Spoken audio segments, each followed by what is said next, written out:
Hello and welcome. Today we are going to unravel a really fascinating legal puzzle, something that could happen to pretty much anyone in business, a deal made in your name, but completely without your permission. So let's just dive right in.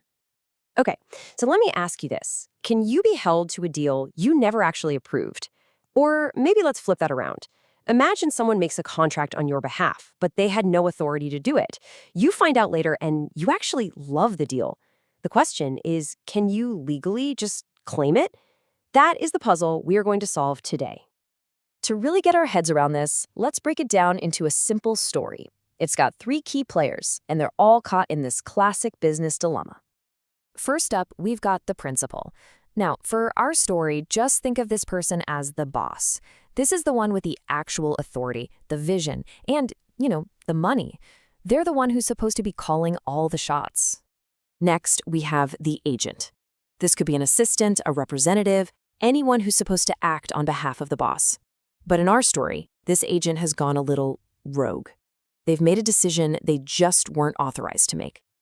And rounding out our cast is the seller, or the third party. This person has just made a deal, and as far as they're concerned, everything is totally legitimate. They think they have a solid, binding contract with the boss. And boom, here's where the action starts. The agent, without getting any kind of green light from the boss, goes ahead and strikes a deal with the seller, all in the principal's name.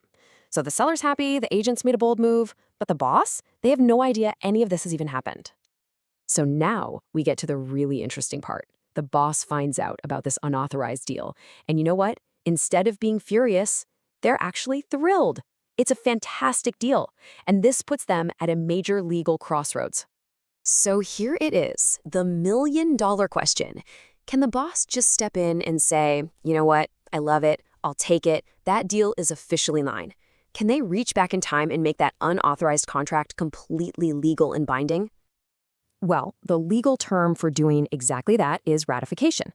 It's this powerful idea that you can adopt a deal made without your authority, and it becomes just as valid as if you'd approved it from the very beginning. But, and this is a really, really big but, it's not a free-for-all.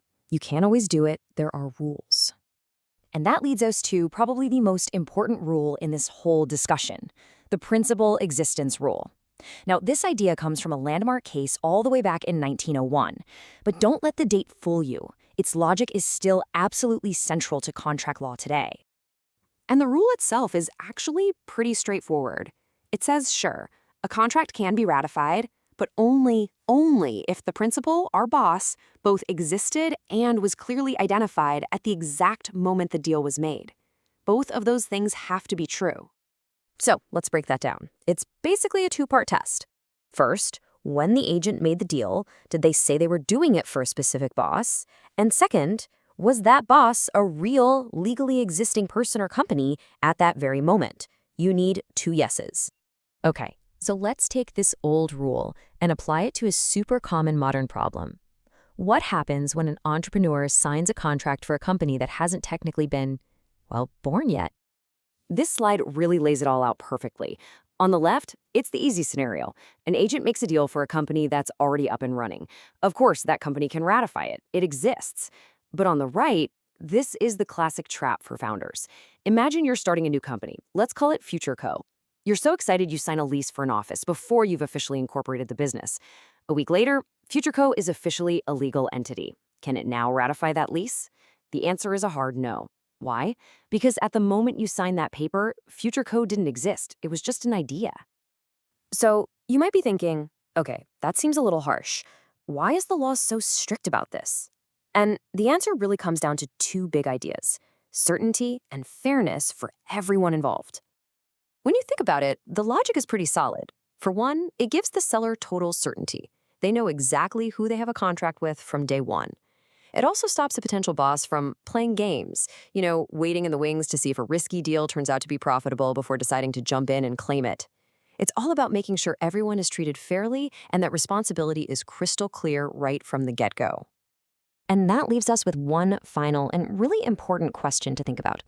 If that brand new company can't ratify the deal its founder made, who is left holding the bag? Who's on the hook for that contract?